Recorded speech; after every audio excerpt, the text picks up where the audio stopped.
চেতনা আসে এই বাংলাদেশকে এই তলাবিহীন জুই থেকে উত্তোলন করে আমাদের প্রিয় নেতা শহীদ রাষ্ট্রপতি জিয়াউর রহমান আমাদের প্রেসিডেন্ট ছিল, এই বাংলাদেশের সেনাপ্রধান ছিল, এই বাংলাদেশের গণতন্ত্রের প্রবক্তা ছিল। প্রিয় সাথী বন্ধুগণ, আজকে দেখেছেন আপনারা কিছু বিপদগামী সদস্য আমাদের প্রিয় নেতা শহীদ রাষ্ট্রপতিকে হত্যা করে এই দেশকে বারবার আমাদের গণতন্ত্রকে হত্যা করতে চেয়েছিল। আমাদের এই জিয়া পরিবারের নেতৃবৃন্দ আমাদের বেগম খালেদা জিয়া কাপুরুষের মতো দেশ পালিয়ে যারাই জেল খেলেছে, অনেক নির্যাতন হয়েছে। আমাদের নেতা তারেক রহমানকে বিদেশে পাঠিয়ে দিয়ে মনে করেছিল এই দেশ থেকে বিএনপি নামক সেই শহীদ রাষ্ট্রপতি জিয়াউর রহমানের দলকে নিচ্ছিন্ন করবে। প্রিয় সাথী বন্ধুগণ, আমার নেতা সেই বাংলাদেশ জাতীয়তাবাদী দলের পরিবারের সদস্যবৃন্দ সেই মাফিয়া রানী শেখ হাসিনার মতো কাপুরুষ নয়, নিজের নেতাকর্মী ছেড়ে ভারতে পালিয়ে গেছে। আজকে দেখেছে আমার নেত্রী বেগম খালেদা জিয়া বলেছে এই আমেরিকার একদিন পতন ধরবে। ঠিক আমার নেত্রী বেগম খালেদা জিয়ার ভবিষ্যৎবাণী আজকে সত্যি হয়ে গেছে।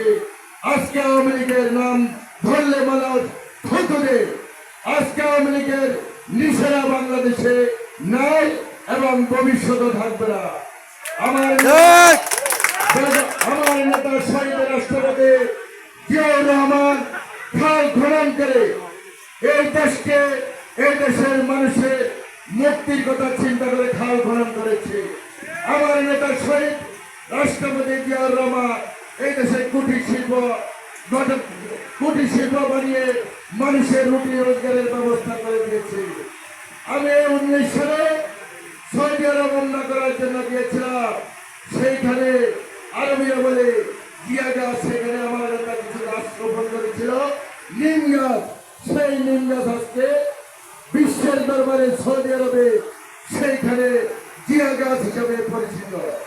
আমার নেতা শুধু বাংলাদেশের নেতা ছিলেন না, আমার নেতা শহীদ রাষ্ট্রপতি জিয়াউর রহমান বিশ্বের মানচিত্রে বাংলাদেশের নেতা হিসাবে পরিচিত লাভ করেছিল এবং বিশ্বের দরবারে আমার নেতা এই বাংলাদেশকে বাংলাদেশ হিসাবে মানচিত্রে লিখে গিয়েছিল।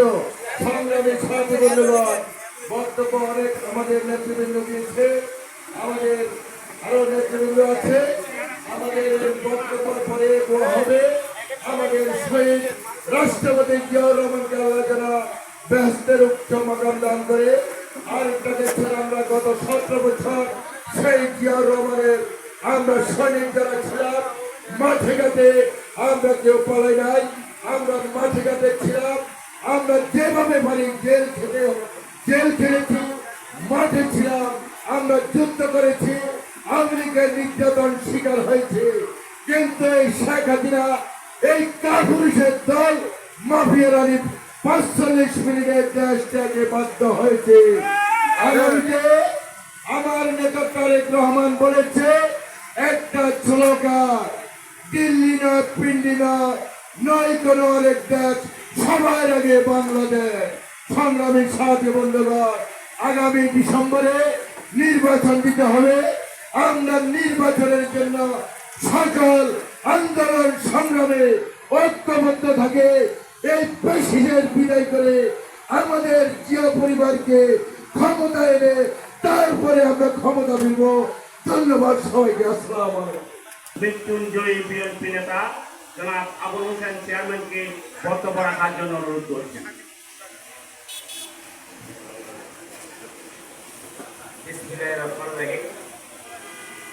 শহীদ প্রেসিডেন্ট জিয়াউর রহমানের ৪৪তম শাহাদত বার্ষিকী উপলক্ষে ছাত্রদল সহ সংগঠনের নেতৃবৃন্দ উপস্থিত